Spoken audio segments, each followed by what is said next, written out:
ఇప్పుడు ఎవరు ఇల్లు కడపోతే ఇట్లా ఆడుకోవాలి సార్ మేము, ఇట్లా ఆడుకోవాలి సార్ మేము.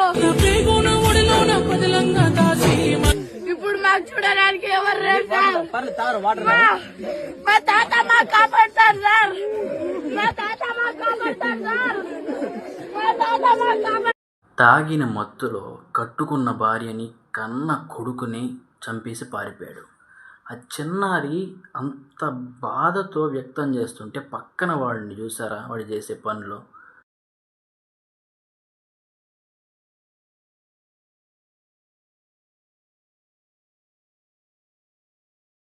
ఈ వీడియో ఫస్ట్ చూసినప్పుడు నాకేం అర్థం కాలేదండి. కామెంట్లు చూసిన తర్వాత అర్థమైంది. అసలు ఇప్పట్లో అబ్బాయిల దగ్గర కంటే ముసలోళ్ళు ఇలాంటి అంకుళ్ళు దగ్గరే అమ్మాయిలకి సేఫ్టీ లేకుండా పోతుంది. చిన్న పిల్ల పడే బాధ ఏంటి, వాడు చేసే పనులేంటి, ఎలాంటి ఆ కొడుకుల్ని ఏం చేసినా తక్కువే.